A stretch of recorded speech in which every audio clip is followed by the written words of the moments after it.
Hey guys, welcome to the Tars 37. I'm reviewing this, which is the DC Multiverse Batman movie Batman. So really cool, really blessed with this update. We got a nice cool look of it in box. We got the Batman movie logo there. We got the name of the figure on the sides. On the back, we have this really cool artwork of him. I think that's like supposed to be a shot from the trailer, but with the action figure, and it looks really cool. I like how they've recreated it there. I really like that. And that's going to be on the trading card too, so we'll look at it in a second. But yeah, that looks pretty cool. And then we get the standard DC Multiverse base.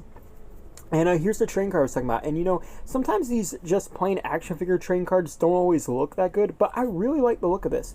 And then on the bio here, we actually have a bio that's directed towards the Batman movie Batman. And I kind of just thought they'd use a generic Bruce Wayne bio, but they actually go all out in that. So that's pretty cool.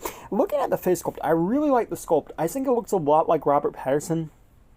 I know the eyes are a little weird, but I really like it. I love the stitching detail. The stitching detail that goes all throughout the cowl just looks amazing. And to be honest, that's one of the things I really like about the suit in general. So I'm glad that Mcfarlane has replicated that perfectly. I really like that. And the emblem is very nice too. I like how the bat wings cut across. I like how they're very large and they look nice, and you kind of see little screws in them too. And then I like the suit itself. I like how the cape hangs over. And I like how it has this blackish gray. You got the shoulder pads there, the silver bits, which are pretty cool. The bat wings are a little bent on this, but the belt's pretty neat.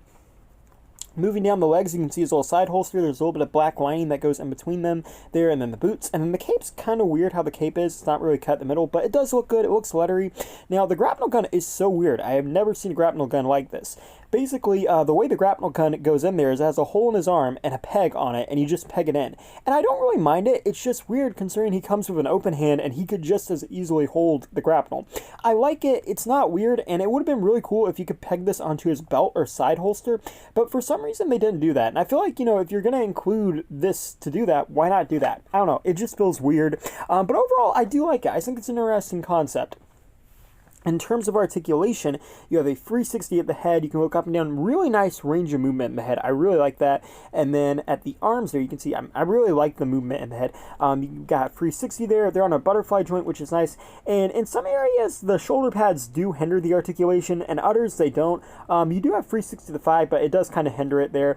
You have double jointed knees, or elbows, which is nice. And then the wrists go rotate in 360. You know, they're Mcfarlane wrists. And then you have the torso, which rotates 360. It has that diaphragm joint, but it also kind of has a 360 in there. The legs hang forwards, backwards, and outwards. There's no thigh articulation, but there is double jointed knees, and they're a little stiff, but they do bend. And then the feet move up and down and go side to side, and then there is toe articulation, which is pretty good.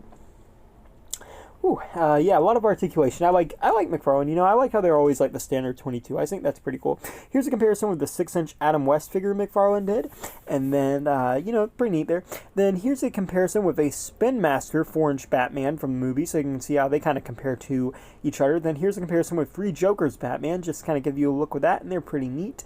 And then here's a comparison with 3 Jokers Batgirl. And, yeah, again, pretty neat. And then here's a comparison with Superman, the Rebirth Superman. They're pretty tall beside each other. That's pretty cool. And then here's a comparison with the Ben Affleck Batman that they did for Zack Snyder's Justice League. So that's pretty cool to see these two together. It's kind of weird, but kind of neat. And I like their suit designs. They look really neat, too. And, yeah, overall, I really like this Batman figure. I think it's pretty neat. And one thing that's really cool, actually, here that I'll show is that batarang that comes with the Spin Master Batman. It actually fits pretty good in his hand, and it kind of feels a little bit in the scale, too, considering the batarang is kind of supposed to be small. And, you know, considering they are making so many of these batarangs of the Spin Master Batmans, you could probably kind of, like, cheaply army build some of these batarangs, because I think the batarang is only coming in one other Mcfarlane figure, so, I mean, that'd be pretty cool. But overall, I really like this. It does some new things and adds some of the old things too, and overall I really like this. Thanks for watching. Please rate, like, and subscribe.